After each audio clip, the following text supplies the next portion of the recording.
बिस्मिल्लाहिर्रहमानिर्रहीम, अस्सलाम वालेकुम। कैसे हैं सब? उम्मीद है सब खैरियत से होंगे। आज जो हमारे पास लेक्चर है 607 आई थिंक 607 लेक्चर नंबर 40 है, जिसके अंदर हम मल्टी लेयर प्रिसेप्ट्रॉन को डिस्कस करेंगे। इससे पहले तो आप चैनल पर नहीं हो, चैनल को सब्सक्राइब लाजमी कर लें। अच्छा जी, लास्ट जो हमारे पास लेक्चर था सिंगल लेयर प्रिसेप्ट्रॉन, उसके अंदर हमने डिस्कस किया था कि एक ही न्यूरन होता है, उसके ऊपर ही आप काम कर रहे होते हैं। उसके अंदर एक थ्रेशोल्ड फंक्शन होता है और वहाँ से हम जो इनपुट हमें मिल रही होती है उनकी वेटेज बनी होती है।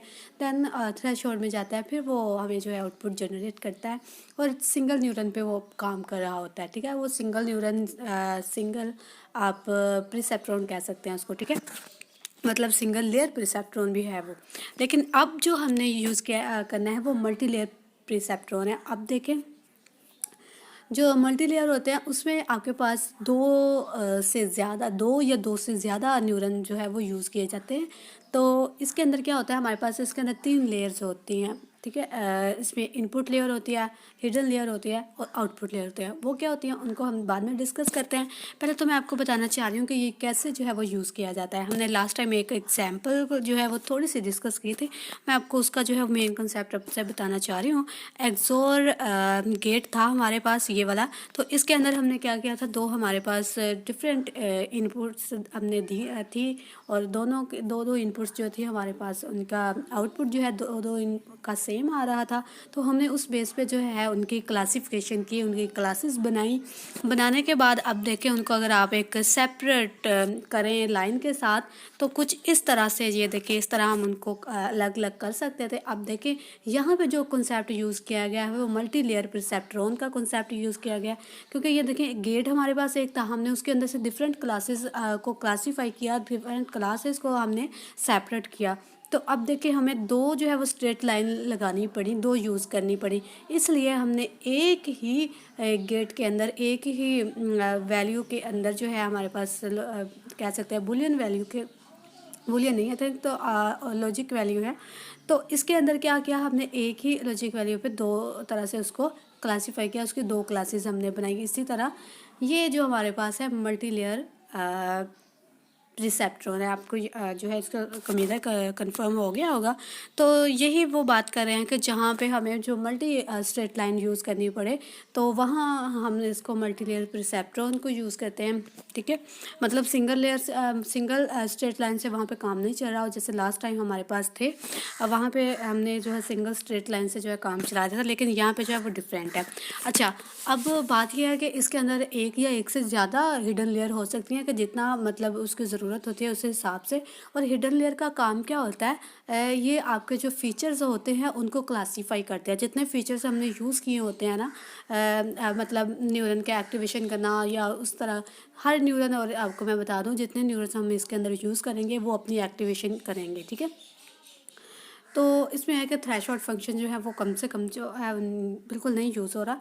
तो अच्छा, एक और बात है कि ये देखिए जो हमारे पास इनपुट लेयर है ना, इनपुट लेयर के अंदर हमें वही इनपुट मिलेगी, वेटेज उनकी मिलेगी। देन जो है वो आपके पास हिडन लेयर में होगा, उसकी क्लासिफिकेशन होगी, उसके फीचर जो है वो चेक किए जाएंगे, तमाम जो उसकी एक्टिवेशन का काम होगा वो हिडन लेयर्स में जो जाके होगा। फिर हमें आउटपुट लेयर पे वो जो है हमारी आउटपुट वो दे देगा आपको, ये तो फिर पता ही है।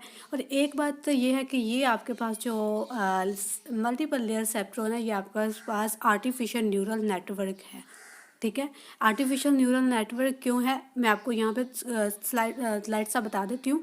क्योंकि ये देखें, ये आपके पास फुली कनेक्टेड है, एक बात तो ये होगी। और दूसरा ये कि आपके पास ये फॉरवर्ड भी है, फीड भी कर रहा है, फॉरवर्ड फीड कर रहा है। ठीक है, और ये इसलिए आपको जो कह रहे हैं वो आर्टिफिशियल न्यूरल नेटवर्क का, नेक्स्ट हम इसको जो है वो डिस्कस करेंगे आर्टिफिशियल न्यूरल नेटवर्क, तब आपको जो है वो ज़्यादा इसकी समझ आ जाएगी। ठीक है, उम्मीद है कि आपको इसकी समझ आ गई होगी। और ये नॉन लीनियर डिसीजन के लिए भी होता है, ये भी आपने याद रखना है। अच्छा जी, ये देखिए आर्टिफिशियल न्यूरल नेटवर्क, इसके अंदर क्या होता है कि अब उन्होंने कहा कि जो हम डिस्ट्रीब्यूटेड कंप्यूटर सिस्टम होते हैं न्यूरल नेटवर्क के अंदर, मतलब वो डिस्ट्रीब्यूटेड तौर पे काम कर रहे होते हैं। मतलब उनको हमें जो है वो बताना पड़ता है, उसको ट्रेन करना पड़ता है, देन जाके वो अपना काम करता है, वो खुद लर्निंग कर रहा होता। तो उसके अंदर जो है वो हमें अपने ब्रेन की तरह जो है हम नहीं काम करवा सकते। उसके अंदर जो है हमें आर्टिफिशियल करवाना पड़ता है, काम खुद से करवाना पड़ता है।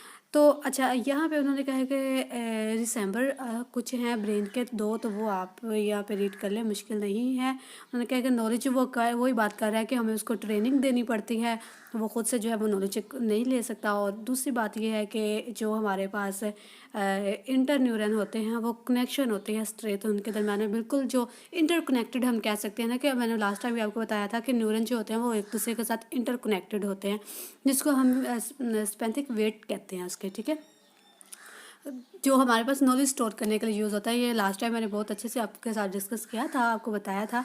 तो ये वही बात यहाँ पे कर रहे हैं। अच्छा जी, कुछ इसके एडवांटेज हैं।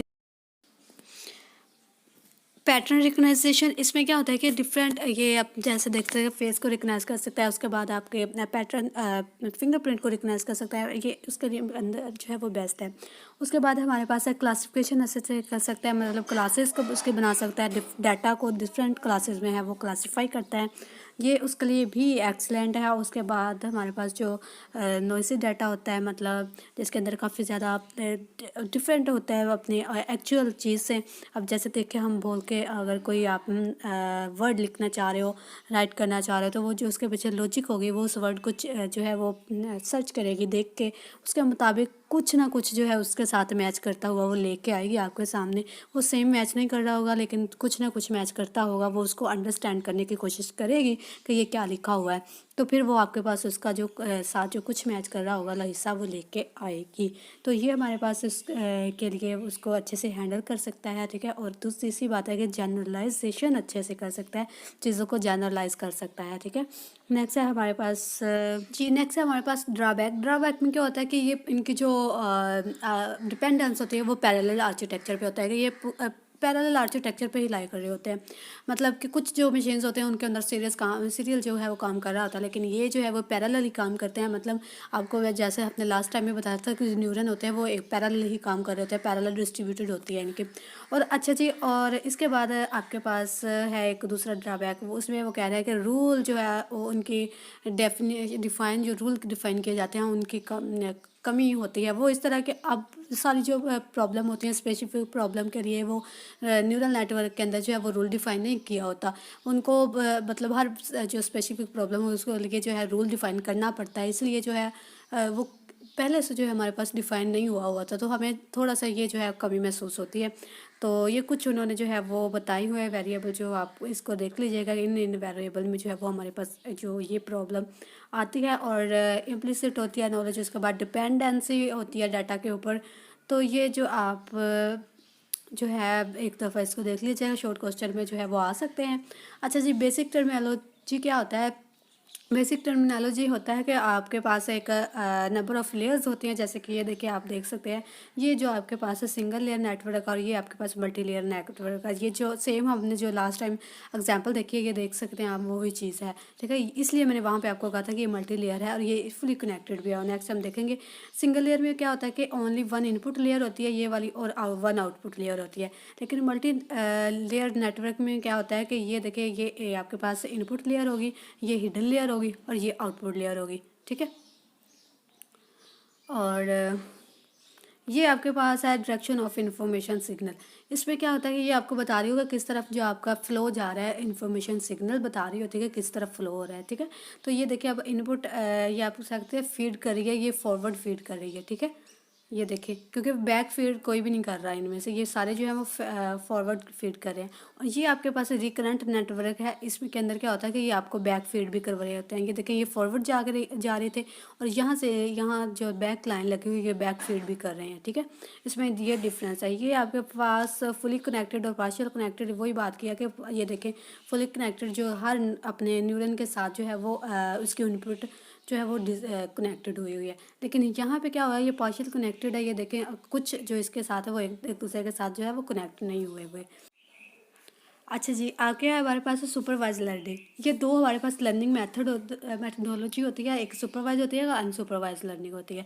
अब जो सुपरवाइज लर्निंग होती है उसके अंदर क्या होता है कि हम एक नई इनपुट देते हैं किसी चीज़ को, तो वो उसके ऊपर जो है वो खुद देख के, तो देन फिर वो उसके ऊपर जो है हमें बैक एक रूल बना के देता है कि ये इस तरह है। लेकिन जो हमारे पास अनसुपरवाइज लर्निंग होती है कि वो हमें आप कह सकते हैं कि हमारे कंट्रोल में जो है वो नहीं होती, ठीक है।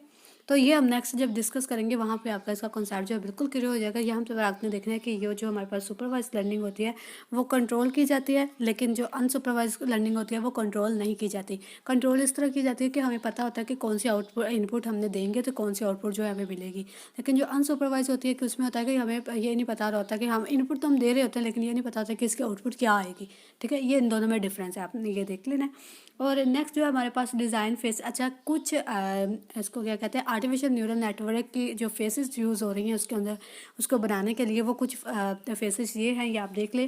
फीचर रिप्रेजेंट है, इसमें ये बात है कि ये कुछ फीचर होते हैं इनके अंदर, ये वाले आप टैग्स देखते हैं। टेक्स्ट क्लासिफिकेशन होती है, उसके बाद डीएनए क्लासिफिकेशन होती है, इमेज होती है। ये जो आपके पास क्लास फीचर है ना, ये लार्ज नहीं होना चाहिए। अगर तो ये लार्ज हो गए तो आपका एल्गोरिदम जो है वो स्लो हो जाएगा। तो ये जितना हो सके आप इसको जो है वो कम ही रखें इन फीचर्स को।